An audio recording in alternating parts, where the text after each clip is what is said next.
you. As ever, I am basically reading this talk. I'm going to be discussing who were the victims or enemies of the Nazi state and questioning whether the Holocaust was an inevitable consequence of Nazism, which one orthodoxy suggests.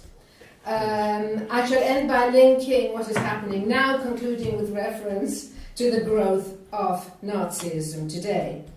So, I shall not be focusing on what gave rise to Nazism, the resistance to it, before or during, its relationship to class, or about the very different interpretations of the Nazi regime. I'm also not going to be discussing the historically situated and diverse interpretation of what it means to be Jewish. So please forgive me when I use the shorthand of Jew or Jewish. I also need to confess, though a lot of you know this, that I am the child of political refugees from Nazism. My father was an active anti-Nazi and a member of the KPD, that's the German Communist Party, whose wider German family were murdered as Jews. So I have a personal interest in this topic. There are fundamental differences in the explanations, the historiography of Nazi policies of exclusion and extermination. The perspective which emphasizes that Nazism's main enemy were the Jews and that they always planned to exterminate the Jews is relatively recent. An earlier, very different paradigm put far more emphasis on the Nazis' first target being communists and socialists, a perspective still common in much of Europe.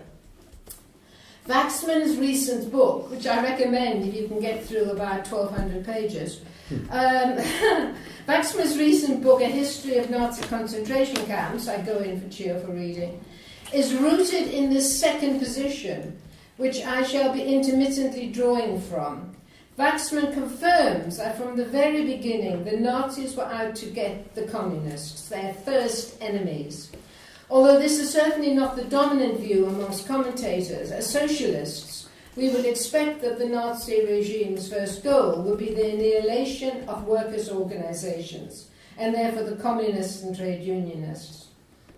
It is regularly forgotten or overlooked that the SA and SS's first enemies were communists and socialists. From the start, the Nazis were committed to breaking working-class organization and rooting out Marxism.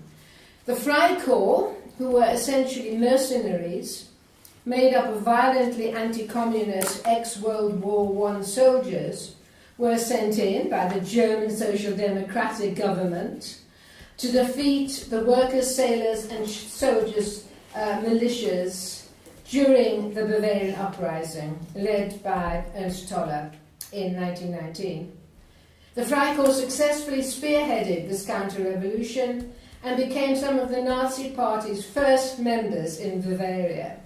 Numerous future leaders, for example Röhm, the future head of the SA, and Himmler, the future head of the SS, had belonged to the Bavarian Freikorps and then joined the early Bavarian Nazi group.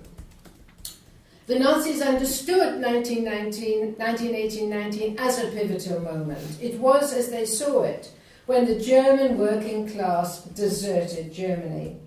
Tom Mason argues that one reason the Nazis smashed up working class organizations is that the Nazis' leadership retained a terror of the organized working class. Their awareness of the possibility of working class resistance, Mason suggests, moderated their policies until the outbreak of war. While it is important not to judge future Nazi atrocities as the natural or inevitable outcome of the Nazi Party's original beliefs, the Nazis' visceral hatred of the left, with whom both Himmler and Hitler were obsessed, is present at its birth. A few years ago, I interviewed 3 old German communists with the help of Verena, who is sitting there, who had organized against the Nazis, who all said that for many years before 1933, there had been regular local battles between the Red Front, often but not always KPD, and SA thugs. The local roots of the SA meant they knew who the local left were. That their assault on the left after the Reichstag fire which you probably all know, February 33, was the culmination of, in effect, a civil war that had been waged with the KPD in working class communities since the late 1920s. After Hitler became Chancellor in January 33, the SA were out for revenge. As Waxman highlights, the Nazis wanted to settle scores with the left.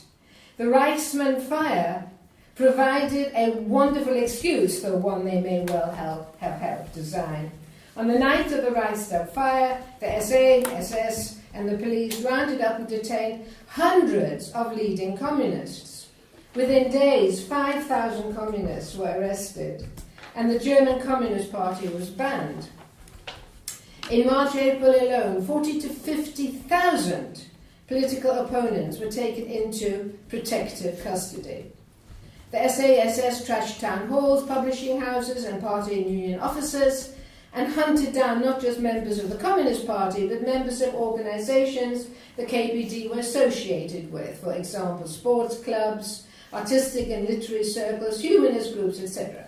In a way we aren't familiar with, the KPD was at the center of a spider's web of working class activities.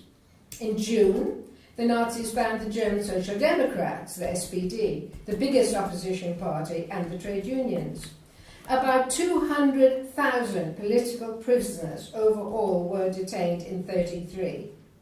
So the Nazis' first act was to smash the organizations of the working class, declared to be the principal enemy of the new Germany, and to eliminate its leaders.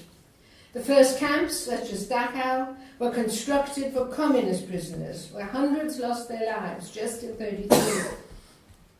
Though many of the early political prisoners were eventually released, communists still accounted for about 80% of camp inmates in 1934, and were the main focus for the sweeps of 1935. In 1936, about 3,700 of the 4,700 concentration camp inmates were political prisoners.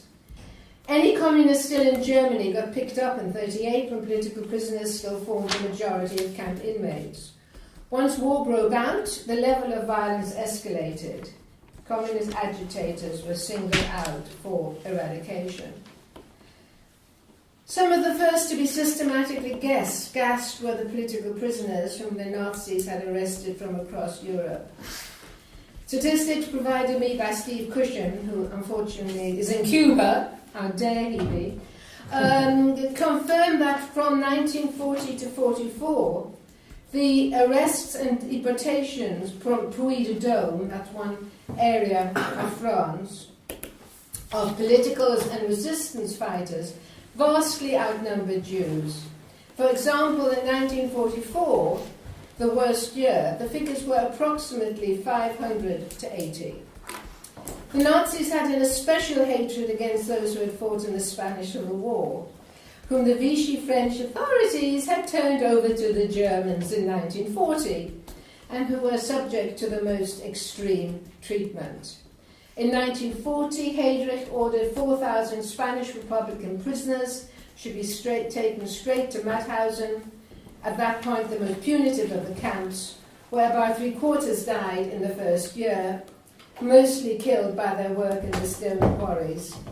In early 1941, almost all the new arrivals of Gusen, originally sub-camps of Mauthausen, were Spanish Civil War veterans. Mostly Spanish, but also German and Austrians. Although this talk's concern is primarily the treatment of non-combatants, I want to mention Soviet POWs for two reasons. Firstly, the vast numbers killed are often passed over for a variety of ideological reasons. Secondly, because it again illustrates the Nazis' determination to rid the world of communism. Between 1941 and 1942, the lightning advance of the German armies across the USSR resulted in the capture of 3.5 million ill-prepared Soviet troops. The Nazis deliberately abused Soviet POWs in contrast to their treatment of British and American POWs. The Russian POWs became the first camp slave laborers. In practice, they contributed little and were almost all worked to death. The Nazi policy was to starve any Soviet POW who survived hard labor. In fact, many never reached the camps, arbitrarily executed in the field or dying during the death marches from the front lines. Any figure is an estimate, but overall, about 60%, 3.5 million Soviet POWs perished. When the Nazis first experimented with Zyklon B in Auschwitz in 1941, the first prisoners they experimented on were the Soviet POWs. As Slavs as well as communists, they were doubly subhuman. The first prisoners in Auschwitz were 1,000 Soviet POWs and some Polish oppositionists. The hatred of the Nazis towards Soviet POWs was so overwhelming that they were the only nationality in the camp where they didn't list Jews separately. I want to briefly mention a number of other groups besides communists and later Jews who were targeted as enemies. An often forgotten group who ironically were placed into the same political category as communists were the Jehovah's Witnesses, persecuted because of their unwillingness to accept the authority of the state and their refusal to fight.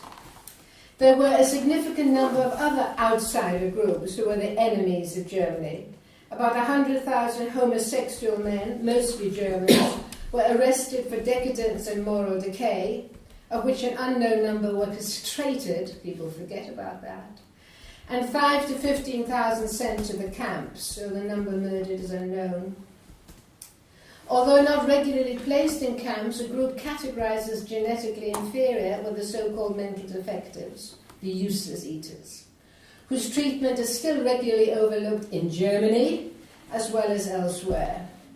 They were incarcerated in mental hospitals, in quotes, regularly sterilized, and were the very first to be gassed in the deadly T4 euthanasia program of 1940.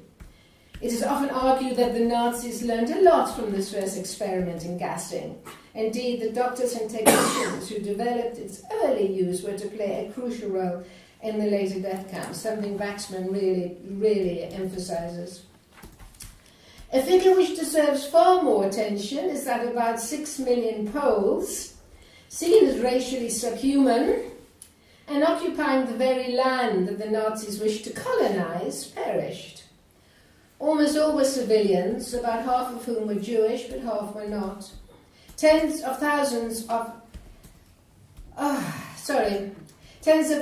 especially members of the intelligentsia, supposedly caught resisting the Gestapo, were shot en masse or sent into prisons or camp in the first 12 months of occupation alone. The first transport of Poles in June 1940 was 728 political prisoners deported from, I don't know how to pronounce it, I'm sorry, Tanau prison.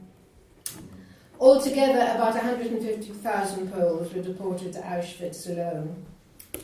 A far smaller number, but still significant, were the blacks, mostly African Germans from Germany's colonial enterprises and their German children.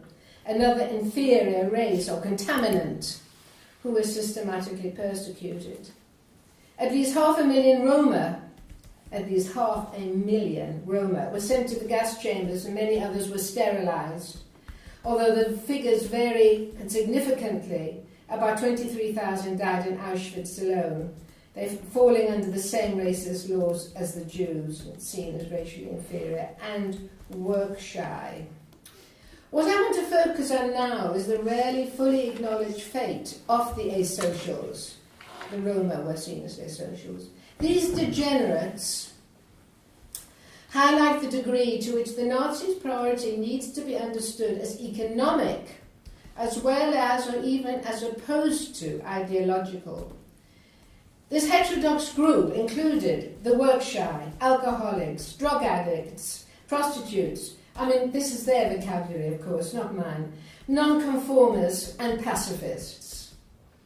By the end of 1938, asocials made up 70% of the entire prisoner population, forming the largest group in the expanding camps up till the beginning of war. It was prisoners' workability which drove the decisions about who was to live, who to die. If the asocials were non-productive, they were killed. We are all familiar with how people in one of the two queues of the camps were going to be sent straight to their deaths. But this is even more telling than we recognize.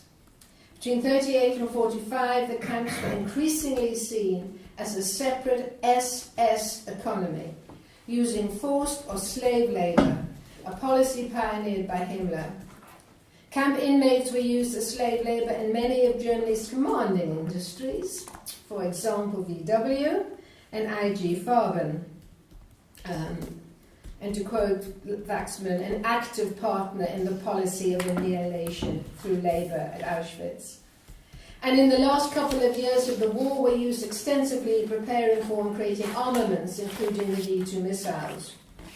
Although Auschwitz is seen as the heart of the Nazi killing machine, its actual function was as much economic. I'm not going to rehearse here the diverse explanations for the mass murder of the Jews, but any analysis which does not see the death camps as an inevitable consequence of Nazism, which I don't, is faced with the question, well, why did the Nazis decide to exterminate the Jews? As opposed to the position which ascribes to the Nazi leadership a systematic genocidal intent, Waxman argues that there were many escalating stages in anti-Semitic practices before state genocide started, but that these stages were not a part of a Nazi master plan ending in final extermination, which is not to say that these stages were not a necessary condition for the later mass genocide. As Waxman states, Nazi Germany did not follow a preordained path to extreme terror.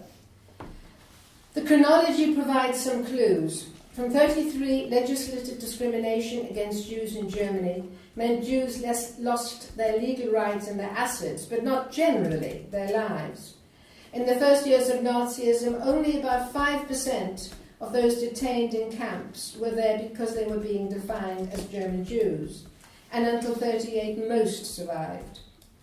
Although the Kristallnacht pogrom of November 1938 marks the beginning of more systematic persecution of Jews, the policy was not to exterminate, but rather to severely limit their rights and encourage Jews to leave Germany, for example to Palestine, though Jews had to have a clean political record and agree to relinquish all rights to their property before being allowed to leave.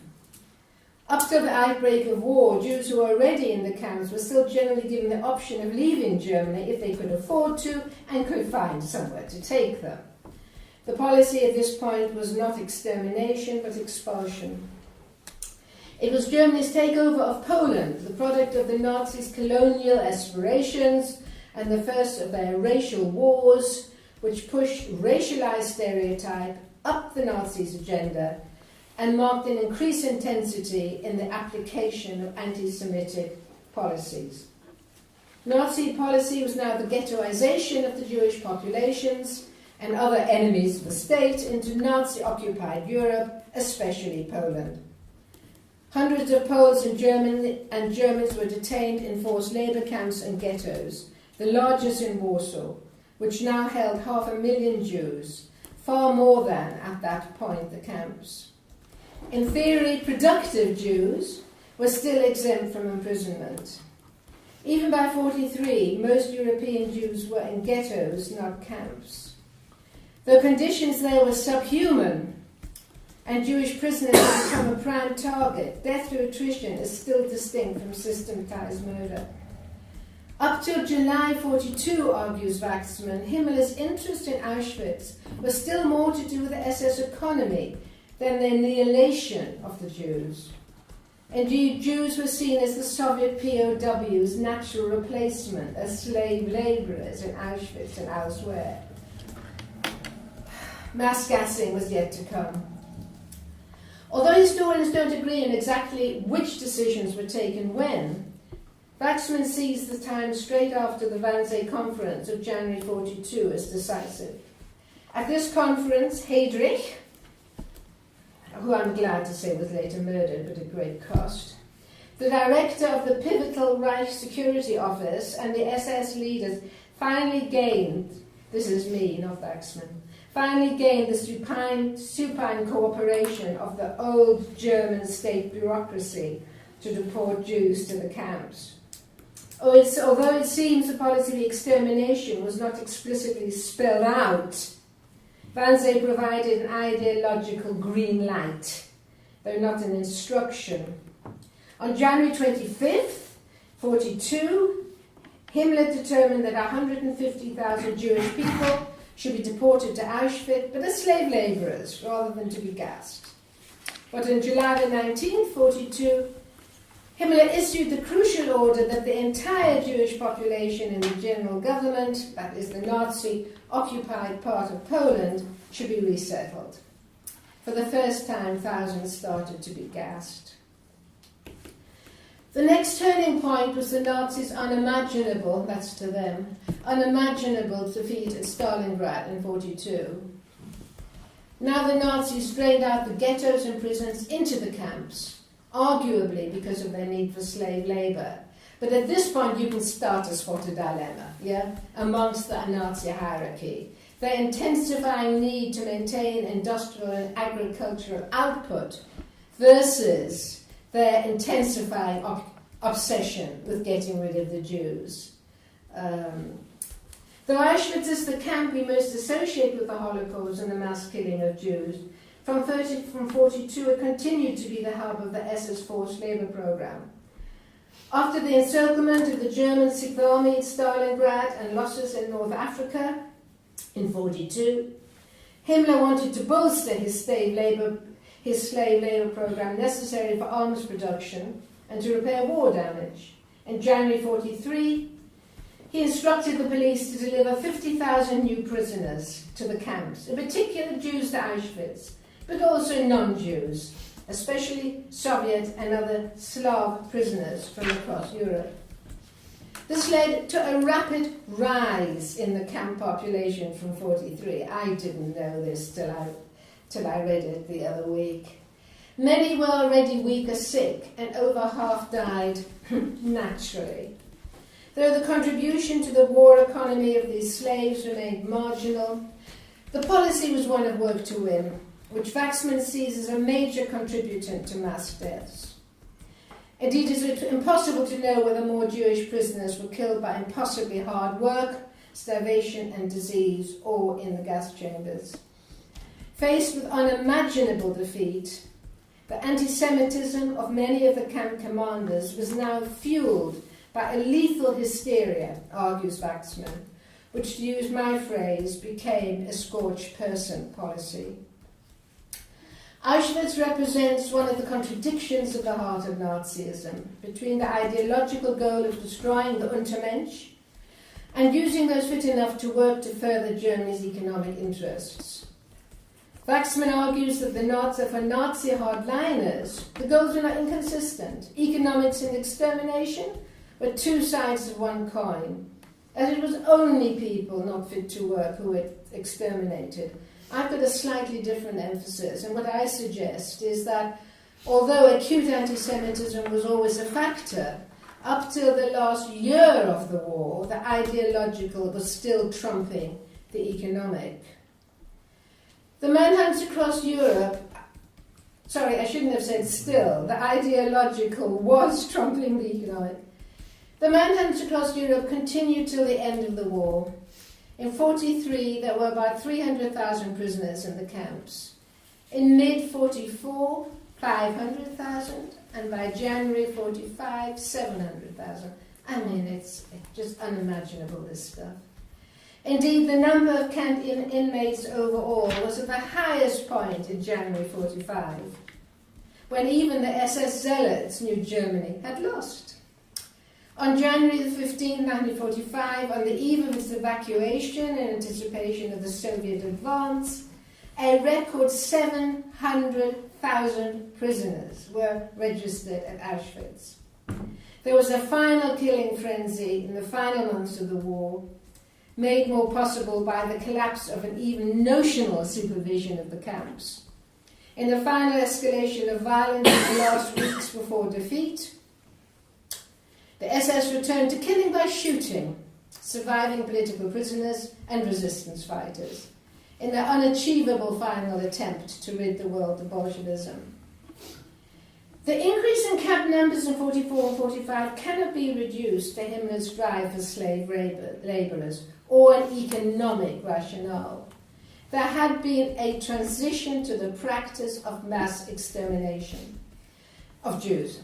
As defeat loomed, and especially after the unsuccessful attempt on Hitler's life in July 1944, Operation Thunderstorm first dragged in thousands of left-wing activists who had somehow survived, and foreign resistance fighters from across Europe, but then Jews from France, Holland, Slovakia, Yugoslavia, Greece, Italy, and 500,000 from Hungary were gathered up for deliberate extermination. Indeed, Waxman states that it was only during 1944 that Jewish prisoners became a major presence in the camps. Though I guesstimate half of all Jews deported to Auschwitz, 500,000, occurred in the last months of 1944, before Auschwitz was closed down. Their murder marks the climax of the Holocaust. Himmler stated in April 1945, a month before Germany surrendered, no prisoner must fall alive into enemy hands. Finally, the ideological trumped the economic imperative. To agree that the ideology of Nazism contained within itself the possibility of the Holocaust is not the same as seeing the Holocaust as inevitable, nor do the different stages of anti-Semitic policy inevitably lead to extermination, even though the earlier stages were a necessary precondition. So why did genocide against the Jews finally become autonomous? I'm going to suggest some possible explanations. As the Nazis resorted to levels of repression and omission that alarmed even some in the Nazi Party, as a previous supporter, or at least consent, amongst the industrial elite melted away, as those within the military who had supported killing Hitler in the hope of a negotiated settlement and saving their skins were crushed, and with working class resistance something no longer to be feared, the original hardline anti-communist, anti-Semitic faction in the Nazi Party gained unchanneled and untrammeled authority. There is an alternative emphasis. Rather than defeating the inferior race of Slavs, succeeding in their colonial pursuit of conquering Slavic lands, defeating communist ideology, and bringing about the collapse of the USSR, the Nazis were being defeated by the very communists who they had fought to exterminate. Hold on, here we go. To rid the world of. It is in this context of Nazi Germany's defeat, plus the Nazis' belief that behind every communist lurked a Jew, that they decided that at least they would accomplish the final solution and exterminate the Jews. Okay, so I'm now shifting focus. We need to stand tall in the memory of our comrades, tens of thousands of whom gave their lives opposing Nazism and organised to ensure never again. In Britain, as in the rest of Europe, we are witnessing a shift in the dominant discourse towards xenophobia and explicit racism. In Austria, the Freedom Party got 26% of the vote, coming in third, and has been invited to form a coalition with the winner, the centre-right Austrian People's Party. I'm sure you all know this, which received almost a third of the vote. The People's Party has adopted the Freedom Party policy of targeting Muslim political Islam and cutting benefits for migrants. Even, I'm not sure it should be even, but even the Austrian Labour Party, when in coalition with the People's Party during the election campaign, boasted about banning the burqa and supporting the use of force to keep out asylum seekers. The AfD, that's the Alternative for Germany, another Islamophobic organisation, got about 13% of the vote in the recent election. And as in Austria, is mobilising demonstrations, especially against refugees, and setting a racist anti-immigration agenda. Actually, I shouldn't have the word racist there, just an anti-immigration agenda.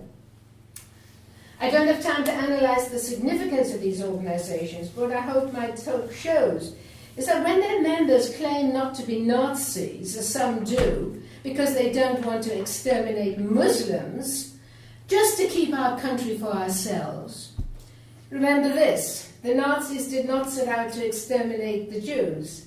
Not wanting to murder Muslims does not mean the person isn't a Nazi. In Britain, as in the 1930s, there is mounting popular opposition, fueled by many in the government, as well as the hysteria of the Daily Mail and other media outlets to the admission of refugees.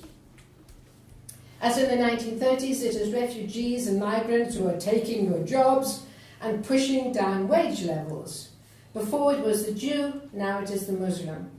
Both ideological constructions which should create a racist stereotype, as well as turning the refugee into the other.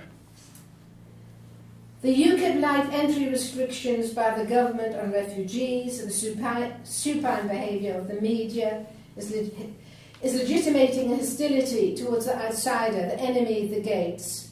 Even children in what was the Calais jungle are excluded. These are the last figures I could find. Last year, of the approximately 1,500 unaccompanied children left stranded after the jungle was demolished, only about 150 children were accepted here. I suspect none have been accepted this year. There are an estimated 18,500 migrant children in Greek refugee camps, more than 2,500 of whom are unaccompanied. Not one application has been accepted.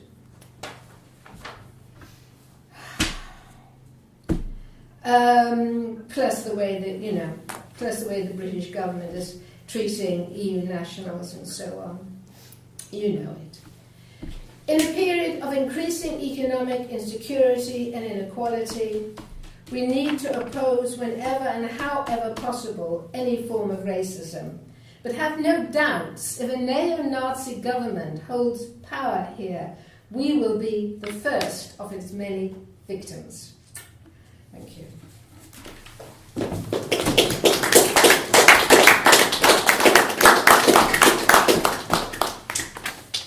Okay, well, thank you, Merilyn. It's a powerful and sobering paper.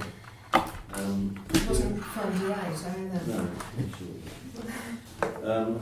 Nevertheless, it's a very important subject, which, as you rightly pointed out at the end, is something we need to continue to be aware of and confront. So we do have some time now for questions, points, contributions. So What's the time? I've no idea what I'm talking about. 6:05. 6 minutes past. Oh, perfect. The computer says 6 minutes past 6, so it's all 6. Okay, so. Yes. Fascinating, thank you. A lot of research there. Shows casts a really interesting light on the definition of the Holocaust now by the Israeli lobby, by the International Holocaust Remembrance Alliance definition of anti-Semitism, and the frenzied reaction to people who challenge it. So, for example, Jackie Walker. You probably better explain what it is, not everybody may know. What the international? Okay. Well, there's this definition of anti-Semitism. I mean, any academic looking at it will recoil in horror at its inadequacy. It's a definition which had a really odd route. It started off by some American quasi-academic trying to define, give pointers to behaviour and political objectives that might be defined as anti-Semitic. And it found its way into the European Parliament's committees, the EMUC, and basically it was promulgated by the International Holocaust Remembrance Alliance, which is an international body which does says on the tin.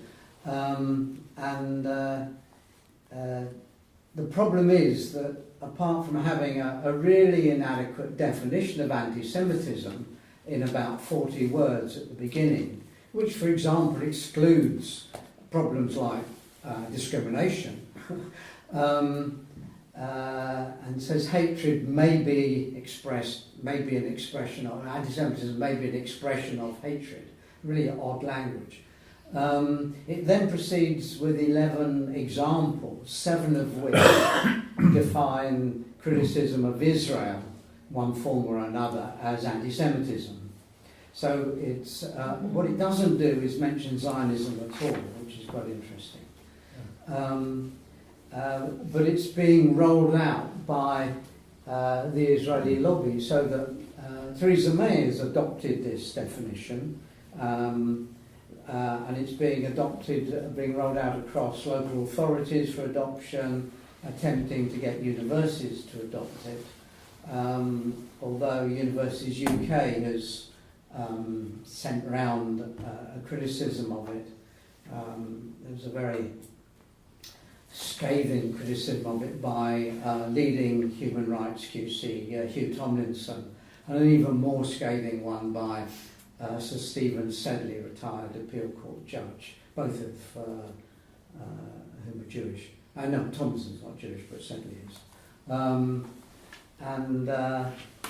So it's being used with quite a lot of leverage, this thing, to get meetings stopped and people attacked. And Jackie Walker, black Jewish woman whose ancestry is West Indian and American, was saying in passing really that she traced back the activities of some of her ancestors to being merchants in the slave trade, not surprising, and a ton of bricks fell on her from the Israeli lobby because, God forbid, you should associate anyone who's Jewish with anything to do with the slave trade. So yeah, this is very interesting because it redefines whole aspects of the Holocaust, and of course the Zionist lobby picks up on its history of real antagonism to socialism and to communism. The Zionists, the political Zionism was forged as opposition to the Bundist and socialist movement of Jewish history. Sorry, I didn't really hear a speech. No? I agree. Okay. So, I just wanted to add something to it. I was informed once, but I don't know the details. You probably know better than me. Hitler was inspired by Herzl's... Inspired by Zionism. Herzl. I think inspired is too big a word. Well, that's what I heard, that his National Socialism was inspired by Zionism. Not quite, but I can come back on that. But you know better. It's something which somebody, I think I read it somewhere, or it is, in Mein Kampf, does he refer to Herzl? I'll come back to that, no one else has. Anyway, yeah. yeah, okay, well, let's yeah. It's quite useful in these meetings to discuss what is to be done rather than what has been done. Yeah. And it's striking in the last couple of weeks, Trump has pulled out of UNESCO along with the Israelis. Now, this seems to me to be an interesting problem in tactics because people here are old enough to remember that in 1985, the United States pulled out of UNESCO, immediately followed by the British government. Now, the matter here is if one makes an issue about Trump and UNESCO, then are we in fact going to alert the next generation of right-wing nasties to say, oh yes, we must kill off these international United Nations organisations? Or are we better off alarming and warning people of what happened last time round? Historians, by and large, don't belong to professional associations and professional institutions, but most professional institutions are within an umbrella of UNESCO, and the role of international cooperation, for want of a better word. But I think one must be brutally frank, though. A huge chunk of the United Nations is a complete and utter waste of time, effort and everything else. But I think the point remains it has to be defended. And so do we build a campaign in order to ensure that the maybes don't follow the trump card? Do we remain quiet about it because nobody will notice? And that seems to me to be a tactical matter which is worth thinking about. Okay. Want to come back on that? No? Okay, let's move on then. Is nobody going to give me any advice on how to proceed? Thanks for thinking about it. I mean, just while we wait for the international definition that's floating about is clearly very controversial, I think, probably unsurprisingly so.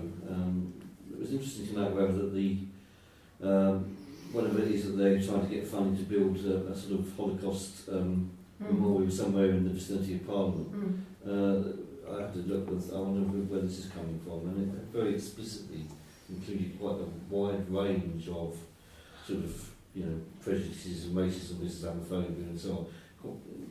Very broad definition of what should be included in that, which I thought was actually quite interesting. So clearly it's not the only thing that's there. There are clearly other people that are saying, well, we can't just have such a narrow definition that it's just a criticism of a particular government and so on, but it's mind you, that's partly what Jockey Walker got thrown out of the Labour Party for. Yes. I mean, saying that the Holocaust shouldn't just be referred to the Nazi policy of extermination, but what about all the other Holocausts? Well, indeed, but that's what.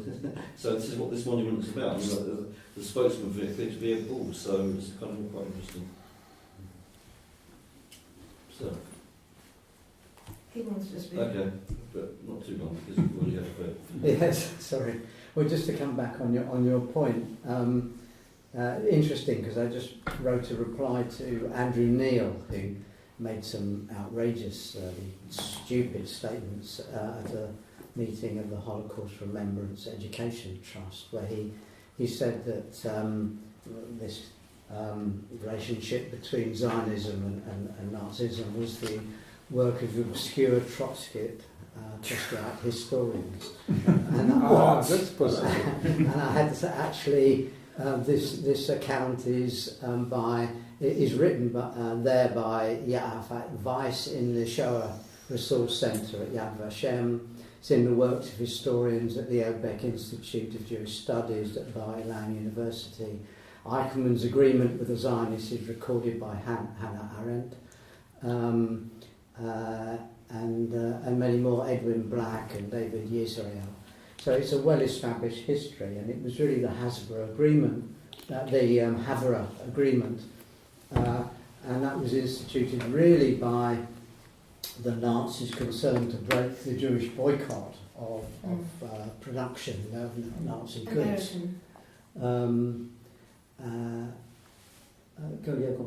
That was really the American Jewish boycott. Okay, American Jewish boycott, but they needed the Zionist organisation to call off the boycott, so they did a deal, which was to allow the political Zionists to send their cadres and money to Palestine in exchange for lifting the boycott.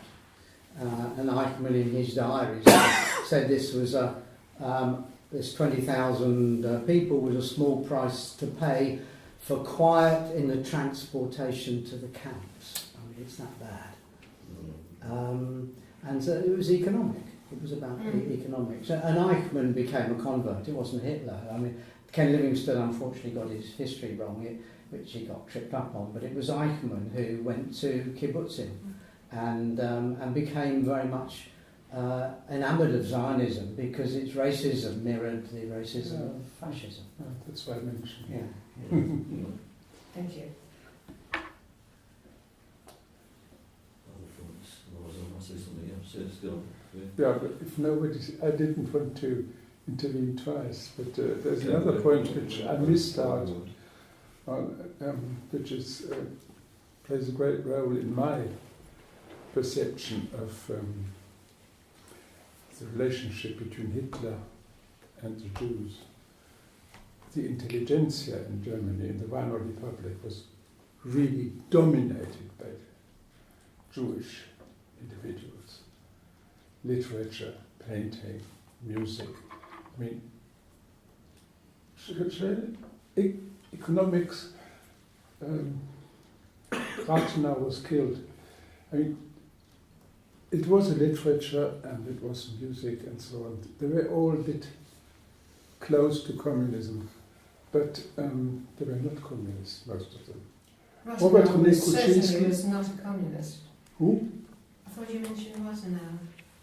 Robert René Kuczynski was never. Rathenau. Sorry, I understand. Was never a communist. No, forget that. Forget I said anything. Yeah. And anyway, I think the idea of a nation state, a passionate idea of the nation state, which wasn't. I'm sorry. The passionate idea of a nation state was totally in contradiction with the dominant, progressive, intellectual tradition of the Weimar Republic. I think Hitler must have been also opposed to this whole development in the Weimar Republic, which was, from my point of view, I mean, what I read after the Second World War was Jewish literature. Walter Benjamin, Ernst Bloch, Theodor Verdun. I'll come back if nobody else The music, does. Schoenberg, I'll come back if no one else does. Berg. Sorry. Lorraine.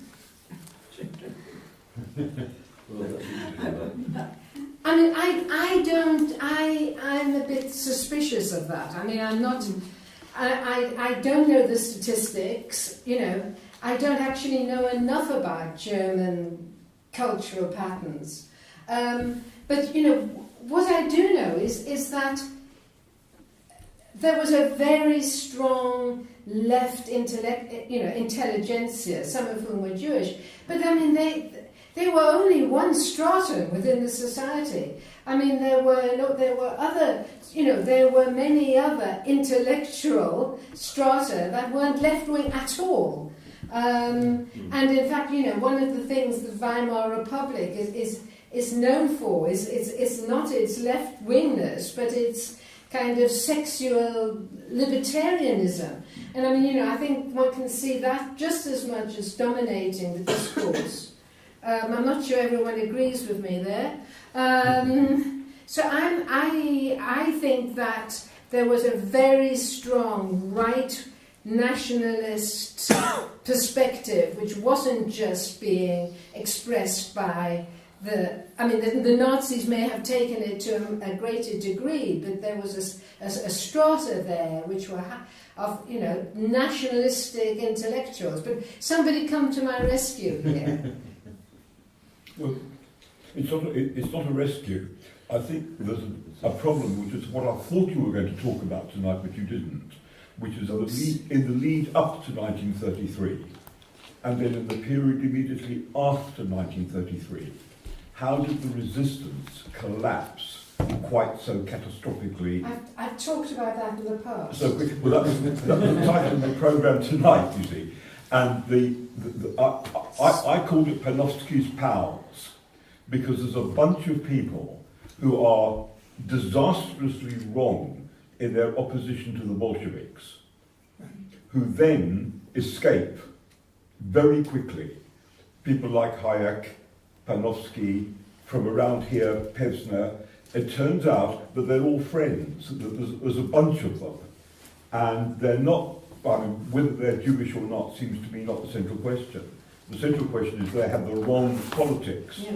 They made disastrous political mistakes, whether it was in Hungary or in the Czech Republic or in Poland, von Neumann. You have to have quite a list of these people, and they become really significant after the Second World War in the right-wing ideology, and they're the bunch of people who got out and keeping a list of who these people are, how they got out, what they then did, because most of them, I mean, they're not quite household names, but they're pretty well known. Most people in one community or another will have heard of Hayek or Pevsner or von Neumann or what have you.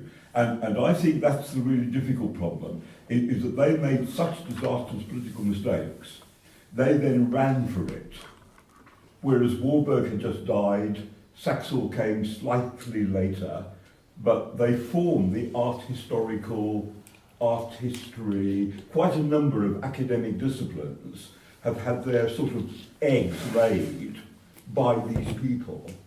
And whether that then, in a sense, decapitated what would have been a political opposition to the Nazis from 33 until the impact of Stalin's disastrous political mistakes impacted on the KPD. It seems to me there's a window. I mean, Freud stayed in Vienna, Freud didn't scamper. And so there's a bunch of people who scampered, and there's a bunch of people who didn't scamper, but they couldn't provide a political leadership. And that seems to be the really difficult problem to pin down, is the behaviour of these people because of their prior political mistakes, and then the political mistakes they made afterwards, that we are now encumbered with in quite a large part of the academic universe. Sorry, that was almost as long as yours. Okay. Almost. No, okay. I just want to, you may have sort of given people more pause for thought than they want to, which is understandable given the powerfulness of the subject. So I don't want to force people to sit here in silence, but because, not least because Merilyn has some books she would quite like to sell. But there is time if people do want to make a point.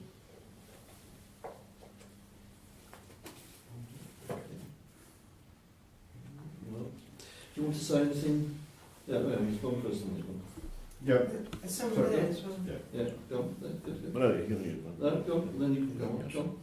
Oh, sorry. I really wanted to bring us back to the points that Merilyn was making, looking at that final 2.5 years of camps and the move to extermination, and wondering how much if we can't win, at least we can rid Western Europe of the curse of Bolshevism and the curse of the Jews. And that way we go down dead, but you've done a good thing for world history. How significant is that coming to the fore in 1944 or so, when defeat is already clearly on the table? I mean, and how strong is that ideological push? Because it seems to me that is one of the things that's happening. We're going down to defeat, but we will be doing good for the whole of humanity by getting rid of Reds and Jews. I'll come back after I've heard Yes, what... okay. I will come back on that. No, I was just interested in the, I thought it was a very interesting presentation you gave. I thought that, pointing out this broader diversity of the victims of the Holocaust, I think I was interested in any comments or thoughts you may have, in particular in relation to 2 or 3 individuals who I think are maybe to an extent representative of this wider group. And I'm just trying to dig into my books and see what the names are, but I think you probably know them. One is the lawyer, of course, that held Hitler on the dock, who I think died in 1940 in the concentration camp. Yeah. And I thought, to what extent, I don't think he was Jewish, was he? But I think to what extent, Lytton, yes. To what extent he was obviously quite particular, but to what extent someone like him, someone who actually was a very, a very clear, he obviously took a stand against Hitler, and actually was consumed by the system, and actually was one of the early victims. An individual like that, to what extent was someone like that representative of this wider group, and were there many others like that? And I don't think he was a member of the Communist Party either, so that's one category.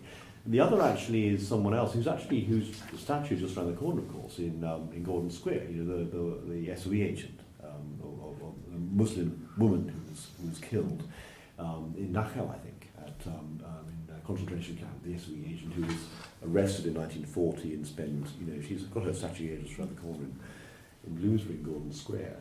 But again, she was, clearly she was an SOE agent.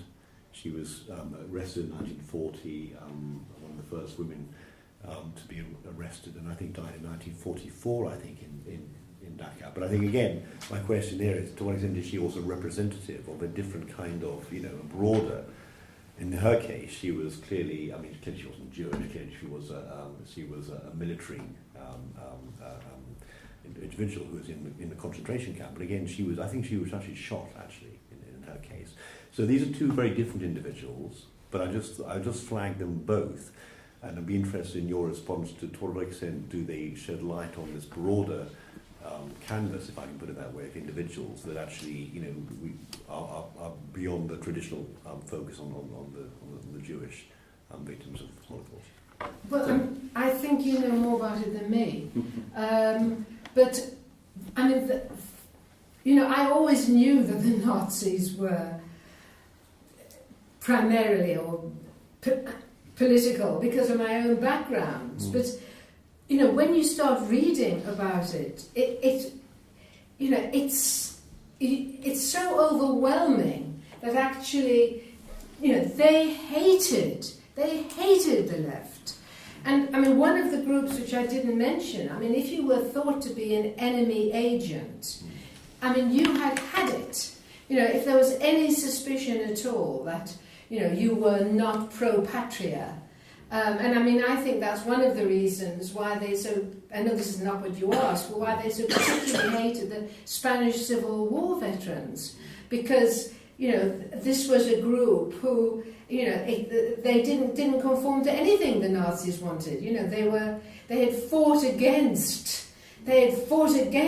their nation. So there was, anybody who actually visibly stepped outside their paradigm actually came to be seen as an enemy. And, I'm very dismissive of the Weimar Republic, just to go back to Lytton, because of the terrible way it ended. But of course, at the time, it had many defenders. And Lytton, in a way, is falling into, a layer of people who believe in legalistic bourgeois democratic rights.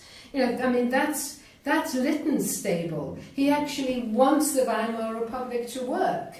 That goes up against a group who want to demolish the bourgeois German state. I think in a way he is quite representative, although I wish other people had been as courageous as him. If I could just go back to what Richard said, one thing I have never read about, partly because I can't bear to, are the splits within the Nazi Party. Because, when you read this, read about this period, you realise the Nazi Party was far from homogeneous. They were actually all at each other's throats. And, although the most extreme example of that is the way they got rid of the SA in 1934. But, it doesn't stop then. And I think what does happen is that, the constraining influences, it sounds insane to say that, but the constraining influences within the Nazi Party did slowly get pushed to the margins. You actually, this is something I picked up in Waxman. Some of the Nazi hierarchy were appalled by the state in the concentration camps. They didn't care about deaths, of course. What they cared about was the labour force and the fact that all these slave labourers were dying. What was to be done? But, I think those constraining voices, which continue to have some impact up to about 1944, they just become buried. I think the attempt on Hitler's life really buried all voices which were in any way marginally critical. And the kill the Jews, kill the communists. and I want to use the word hysteria, even though it's not a very political word, but a hysteria develops. And there were no more constraints on what was going on in the camps. I mean, because there had been a structure, a Reich security structure, and basically after that it has vanished. So that the independent SS people running those camps no longer feel that they have any constraint on them whatsoever. And we know what happens then. Can I ask you, you mentioned 3 people, I thought. Well, Hans Lutten was the lawyer, and then there was the other person I was thinking of. It was the name doesn't go The woman, yeah. The woman, no, of course, yes. Those are the 2 that I had in mind. Okay. Yeah, those are the 2 I had in mind. Sure. There was also, I never know the English word for it, the Bekennende Kirche. It's a kind of a church, a religion. And they were opposed to Hitler. I think it was the only group of Christians that were, but there were individual Christians as well, of course. I did know that. Yes. Yeah, I know. Yes. I wanted to thank you for highlighting the diversity of the victims, and I mean I've just finished a master's in historical research here at IHR, and I recognise the need for historians to seek to make a link between what happened in the past with what is happening in the present. But I wanted to ask you to expand on your analysis of the present, because I felt it was straining. It was, for me, it was straining. The link was strained between the situation in Germany and Western Europe in the 1930s and the situation we're in now, because the situation we're in now is that, unlike in the 1930s, there is an extremist religious doctrine which is causing ordinary civilians across Western Europe to fear for their own lives, which is a godsend to the extreme right, but also, I think, reasonably enough, does make people cautious and fearful for their own security when they're dealing with issues such as immigration. So I think it's a different situation that we're in now. And I mean, for example, you mentioned the percentage vote that the right obtained in Germany.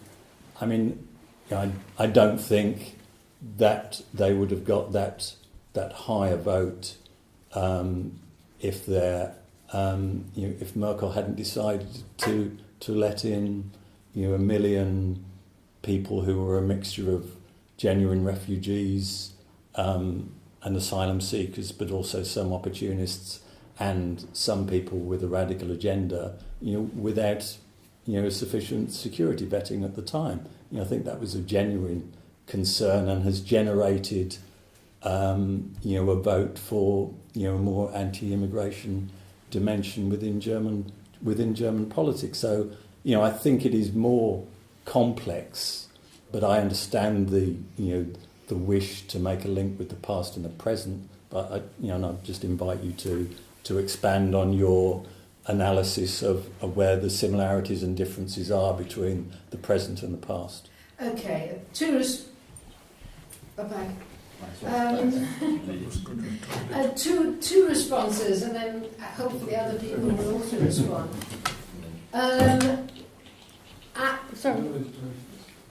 I take, as you will not be surprised to hear, almost the opposite perspective to you. I think that we say that we welcome the 1 million refugees. I mean, that is the position which prevents or limits racism from developing. And one can go into why they became refugees, but if we start to say, well, some of them might be terrorists or whatever, I think we're giving ground to the right. We're giving ground to people who then say, well, we have to have immigration controls, we have to have checks, etc. And actually, you're giving oxygen to the flames of racism and authoritarianism. So that's my one response. I mean, my second response is to say nobody, well, very few people, predicted Nazism. I mean, to a degree which actually was quite calamitous. I mean, including the Communist Party. You know, and the thing about, and I agree with you, I didn't spell out the link. I mean, I think you're quite right. But I think that, you know, the more that racist organizations gain roots, the more they influence the dominant discourse of, you know, the main parties, the more, if you like, you know, that nasty viper of Nazi organizations can grow, you know, under the skirts. Little parties can bed themselves down and then flourish. You know, I mean, the Nazi Party established itself in 1918, and people thought it was an irrelevance. Except in Bavaria, actually. In Bavaria, people didn't think it was an irrelevance. And you know, that is one of the reasons why I think we have to be very, very hard and firm on all forms of racism. And we need to say that we welcome asylum seekers, you know, we welcome refugees. But as I said, I'd like other people to respond. I'm not going to take a big discussion of this because I think that's really for afterwards, to be honest. But people are leaving as well. I just wanted to feed one thing in which to link up a few points with where we are now.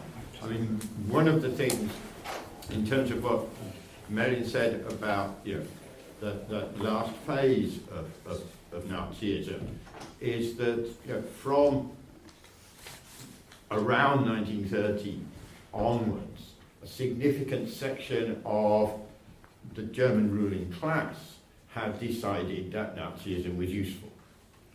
Believing, you know, von Papen writes it down, you know, in his awful self-serving memoirs, you know, we thought we could control them and then they took over from us. And I think that, you know, and again, one of the things in terms of restraints that happens after the July plot is that the section of the army that were probably muttering about the waste of time deporting people to Auschwitz when they could be using the trains for ammunition has gone. You know, they are silenced. But the point about the alliance between Nazism and a significant section of the establishment and the ruling class is the important thing about the rise of the far right now and of anti-migrant sentiment, which is because it is pushing the rightist agenda into the established order. And that is, you know, Nazism won because the establishment accepted it. And not only. I mean, one of the reasons, you know, the establishment accepted it. The German ruling class accepted it, and the danger of giving in on issues of racism and issues of migration is that those things become part of the accepted political discourse of, you know, the non-Nazi, non-far right. Yeah. Right. And that's, again, another reason why it has to be stopped. yes, Very briefly, just a quick question actually. I won't come back on that, but I agree with the last two speakers on what you're saying. But just a question about your distinction between economic and ideological. Because I don't just know. A question. Yes. I know, just a brief question. But I'm not sure I quite understood what, and perhaps would say they are more intermeshed together than maybe you're just sketching a thing, but it seemed like you were saying up to a certain point it was economic and then it just became an ideological battle. Maybe I got that wrong from what you were saying. That's why I asked, I'm not quite sure. I quite agree. I was using the two phrases as if they were autonomous, and of course they are not. And, you know, one could go in for a whole discussion about how they are, you know, and which pushes which and so on.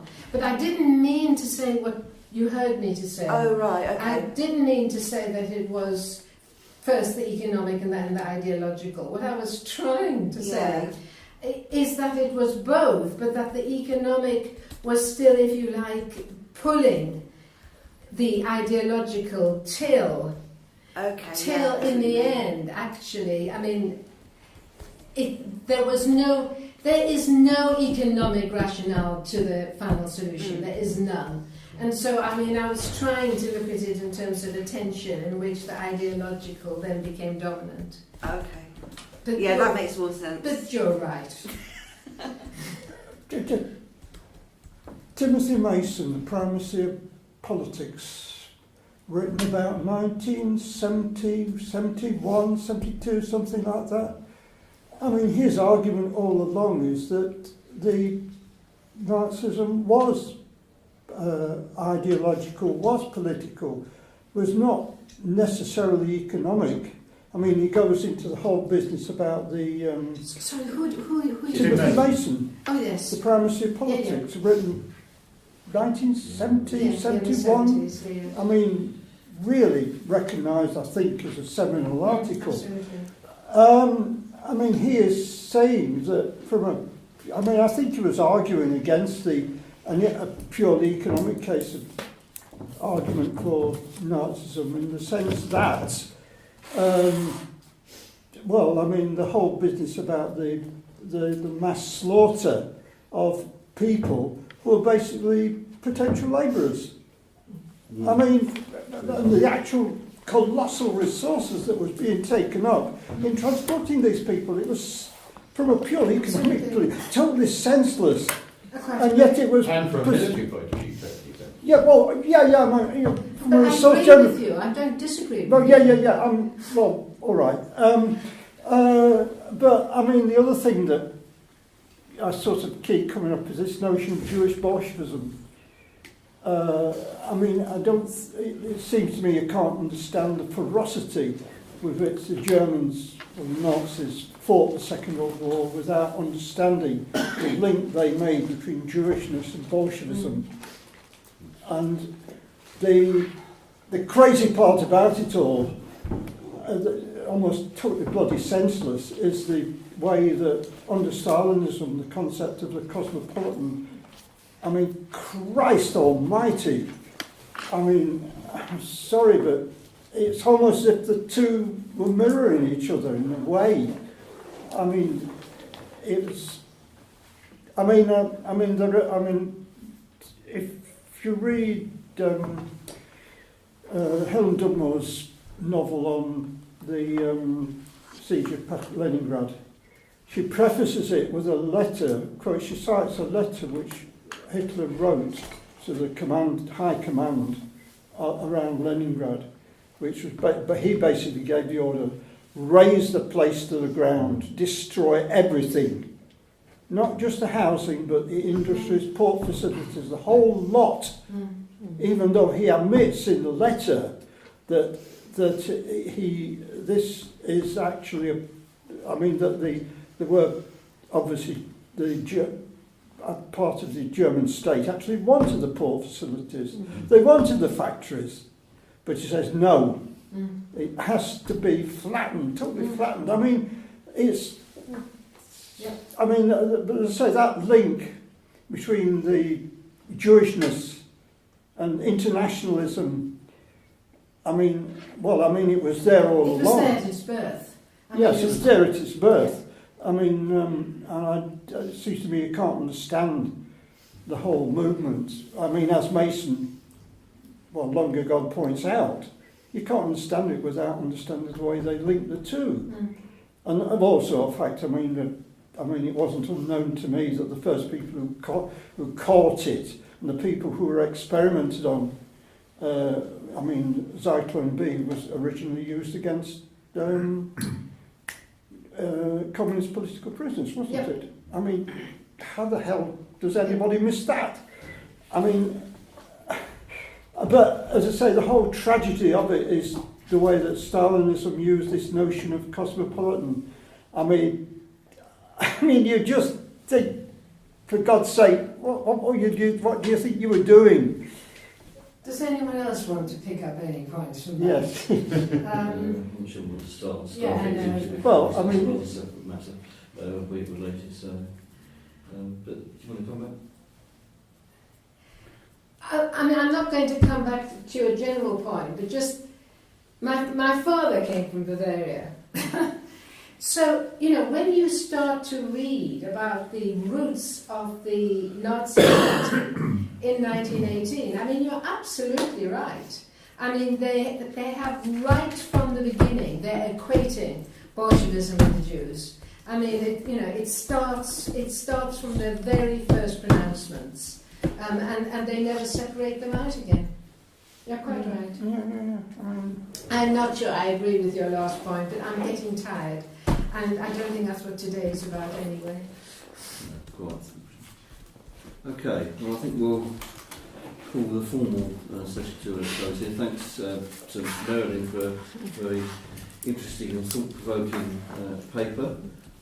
Thanks to all those who've contributed to the discussion. If you want to continue, we'll be over at the Institute of Education bar. You don't need to drink or anything, it's just a big space to continue the discussion. And buy some books. And Or just buy a book. Exactly, so the point there is made. And just a reminder, the next session is in 2 weeks' time on CLRJ, which is a rather different subject in many ways. But if you're free, do come along. But otherwise, thanks a lot for coming in.